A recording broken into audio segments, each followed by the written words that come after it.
नमस्ते और स्वागत है आपका भूत बंगला हॉरर में, एक ऐसी जगह जहां डर सिर्फ एक एहसास नहीं, एक हकीकत है। यहाँ हम लाते हैं आपके लिए सच्ची डरावनी कहानियाँ, भूतिया घटनाएं, रहस्यमय जगहों की सच्चाई और वो सब कुछ जिसे जानकर आपकी रूह कांप उठेगी। अगर आप सस्पेंस, थ्रिल और हॉरर के शौकीन हैं, तो आप बिल्कुल सही जगह पर आए हैं। तो याद रखिए, हर शुक्रवार रात हम खोलेंगे एक नया डर का दरवाजा। चैनल को सब्सक्राइब करें और बेल आइकन दबाएं ताकि आप कोई भी डरावनी कहानी मिस ना करें, क्योंकि यहाँ डर हमेशा जिंदा रहता है।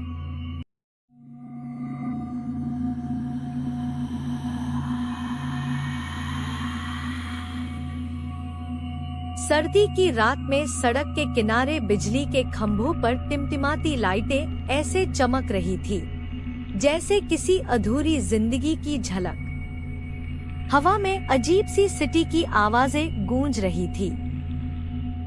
सामने खड़ा था एक पुराना वीरान बंगला, घर नंबर 999।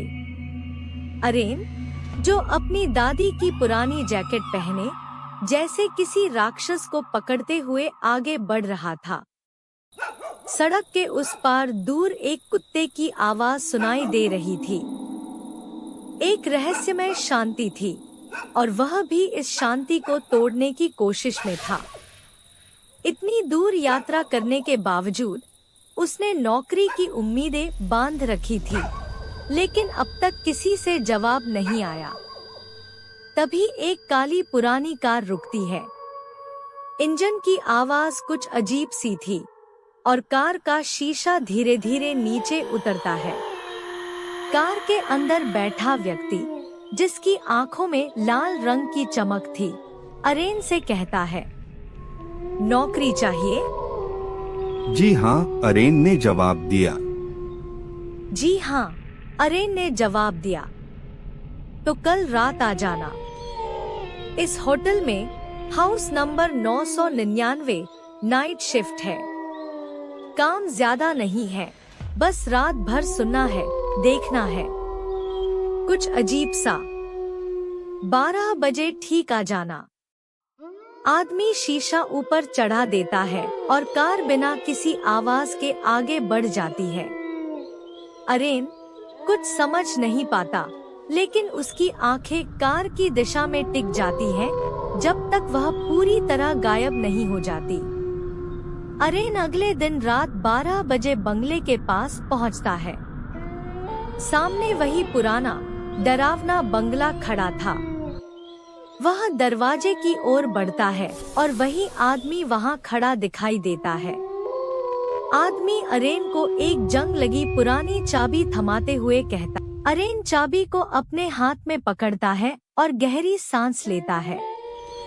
दरवाजा खुद ब खुद खुलता है और आदमी बिना एक शब्द बोले अंदर चला जाता है।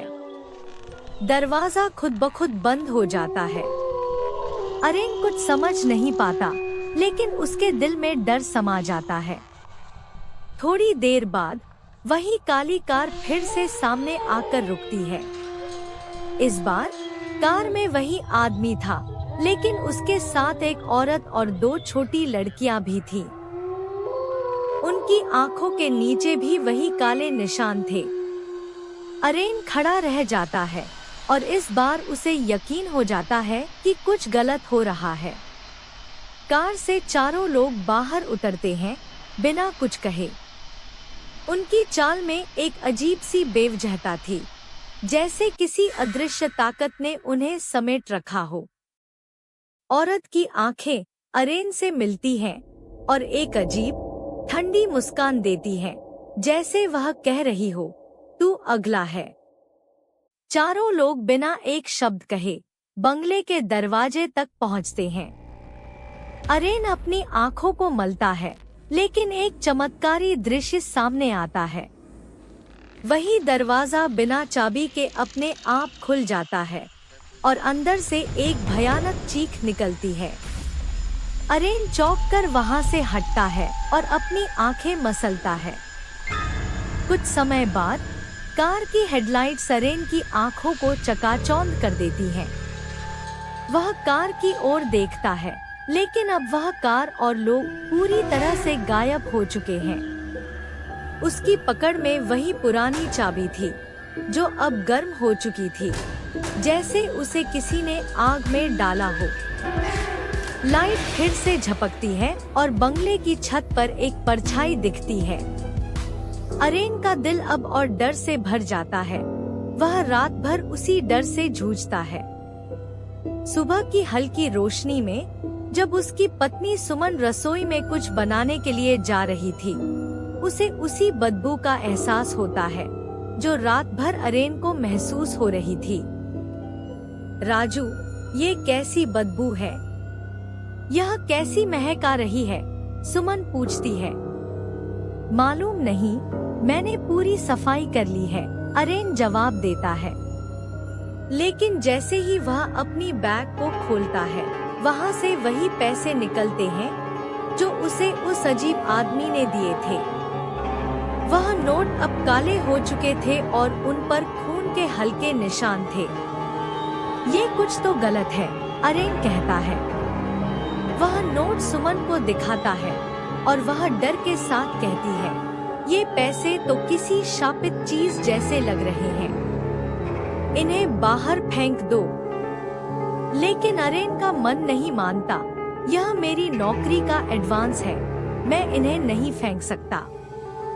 सुमन घबराती हुई कहती है, तू उस नौकरी से इस्तीफा दे दे, वे लोग तुझे छोड़ेंगे नहीं। लेकिन अरेन अब इस डर को महसूस कर रहा था कि वह अब खुद उस बंगले के शिकंजे में फंस चुका था। वह बाहर चौकीदारी करने आता है, लेकिन अंदर से आते गहरे आवाजों से उसका दिल और ज्यादा डरने लगता है।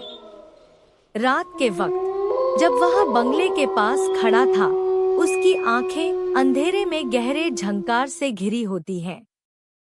तब उसने देखा, दो औरतें सफेद साड़ियों में मोमबत्तियां लेकर धीरे धीरे चलती हुई छत की ओर बढ़ती हैं। अरेन यह देखकर और भी डर जाता है, क्योंकि उसके मन में यही सवाल घूमता है, यह क्या है? ये लोग कौन हैं? तभी उसे एक और भयानक चीख सुनाई देती है। वह डर के मारे बाहर निकलने की कोशिश करता है, लेकिन सामने की दीवार में चारों शव लटके हुए थे। वही आदमी, वही औरत और दो लड़कियां। सभी के गले में रस्सियां थी और वे तड़पते हुए फांसी पर झूल रहे थे। लेकिन तभी उसकी आंखें खुल जाती हैं। वह अस्पताल के बिस्तर पर पड़ा है, सिर में पट्टी बंधी हुई है। डॉक्टर कहते हैं, आपका शुगर लो हो गया था। शायद यह सब एक बुरा सपना था। लेकिन अरेन जानता है कि यह सपना नहीं था। वह जानता था कि वह सब कुछ सही देख चुका था। अरेन की आंखें अब काली हो चुकी थी। 3 साल बाद अब वही बंगला सामने खड़ा था। यह घर अब भी वैसा ही है, अरेन ने कहा। राजू, वे लोग अब इंसान नहीं रहे। वह बंगला अब उनका संसार बन चुका है। अखिल, बंगला मालिक का भाई, उसे बताता है कि वह पहले अपनी बहन भनोई और बेटियों को उस घर में तंत्र मंत्र से बचाने की कोशिश कर चुका था। लेकिन अब वह भी उसी घर के चक्कर में फंस चुका था। अरेन को यकीन नहीं हो रहा था, लेकिन वह अंततः फिर उसी बंगले में जाने की तैयार हो जाता है। नोट: कहानी के पात्रों के नाम बदलने से एक नया रहस्यमय पहलू आ जाता है, लेकिन सभी चीजें वही रहती हैं।